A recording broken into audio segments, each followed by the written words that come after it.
mes chères concitoyennes et concitoyens d'ici et de la diaspora, chers amis du Sénégal, le 25 février prochain, le peuple souverain aura la lourde mais exaltante mission de faire son choix sur celle ou celui d'entre nous qui devra être chargé d'exercer les plus hautes fonctions de président de la République, et cela 5 années durant. L'heure est au bilan. L'heure est à la prise de décision. Mais l'heure est également aux résolutions. Malgré toutes les avancées significatives observées, dans le respect de la parole donnée par l'actuel chef de l'État, qui s'est conformé à l'esprit de notre loi fondamentale,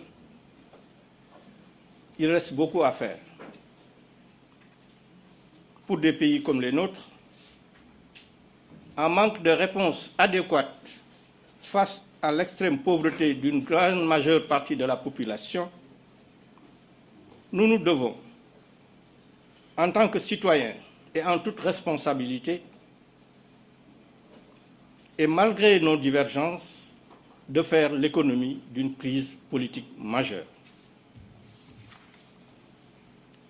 C'est tout le sens qu'il faut donner à la posture que j'ai toujours adoptée en toutes circonstances. Cette posture est également conforme à ma conviction profonde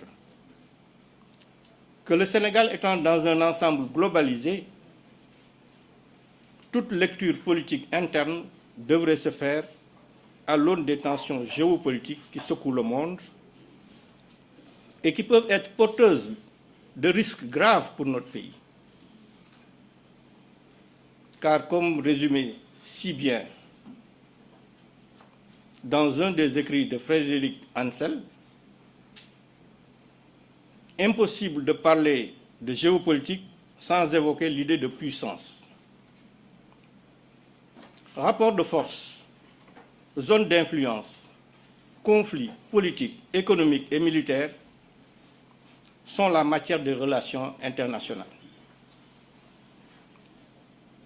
C'est pourquoi, après les conflits,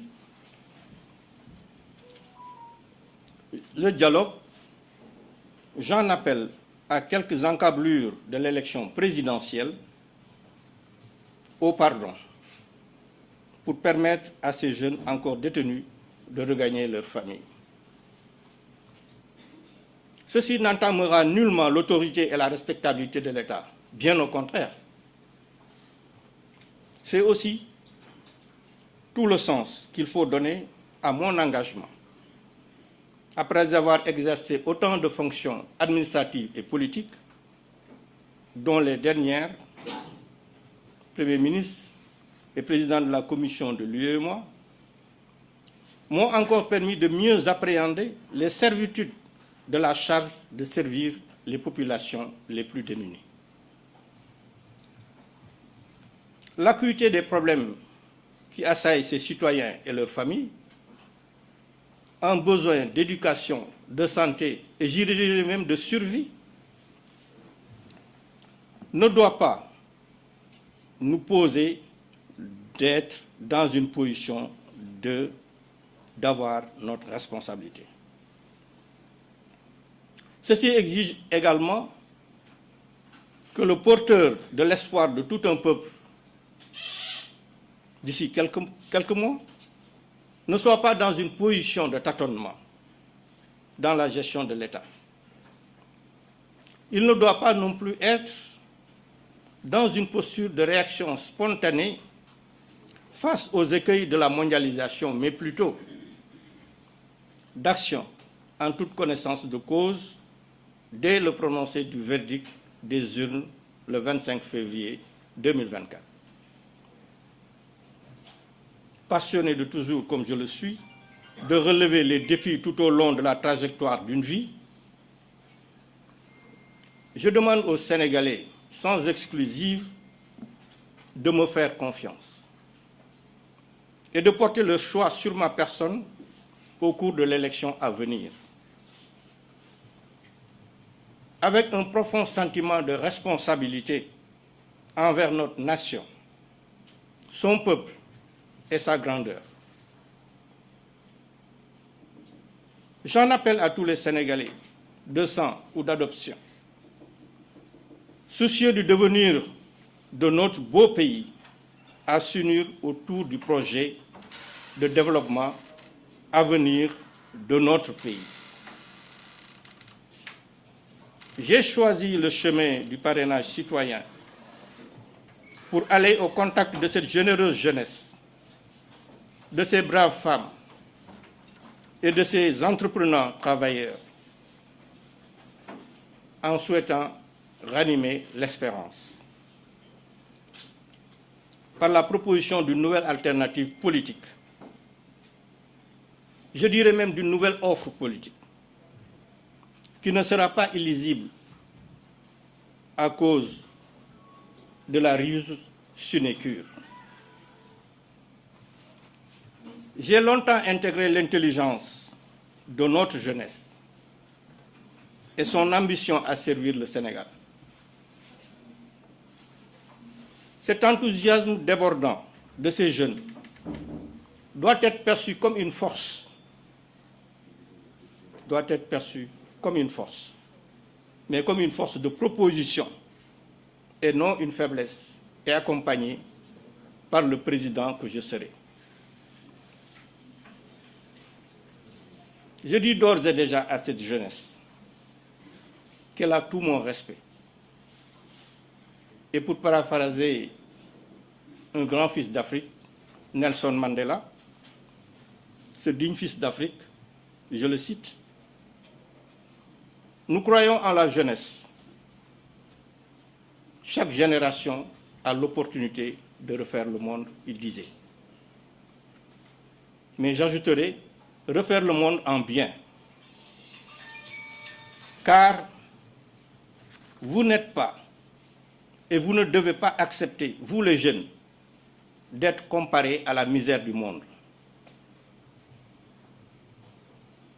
Ce sont ces enjeux de changement véritables, en compagnie des hommes, des femmes et des jeunes de mon pays, qui m'ont donné le courage de me porter candidat à l'élection présidentielle à venir. Votre confiance est mon moteur. Et c'est avec humilité que j'accepte le défi de servir notre pays en tant que président de la République. Je me ferai l'obligation,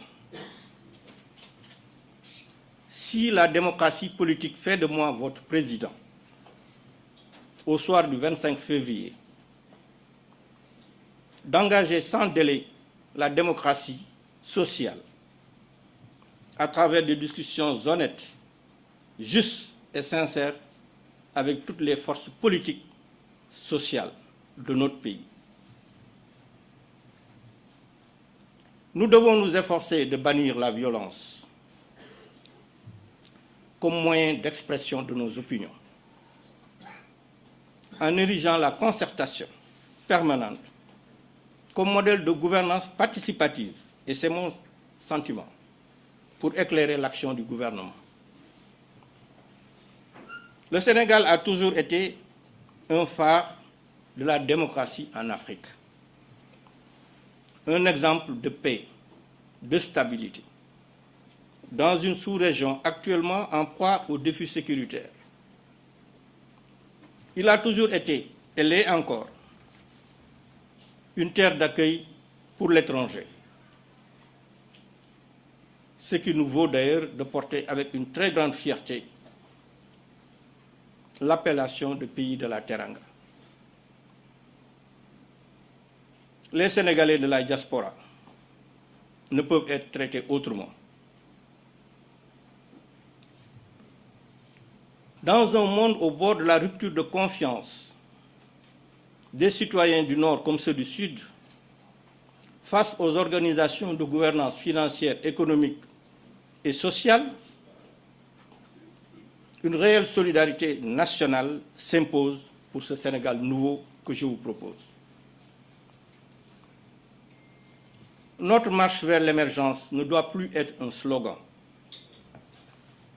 Ne doit plus être un slogan politicien, mais une conviction profonde de nous tous en tant que Sénégalais. Car l'émergence d'un peuple se mesure d'abord par la prospérité de citoyens aux intérêts mieux défendus, par une répartition plus équitable de sa richesse, dont les plus grands bénéficiaires sont des femmes et des jeunes bien formés et en bonne santé pour faire face au choc et à la résilience. C'est pourquoi, si nous voulons éviter le choc des déséquilibres entretenus, le choc des cultures, le choc des civilisations, nous n'avons d'autre choix que de bâtir ensemble un monde plus humain, mais en respectant nos différences. La couleur importe peu.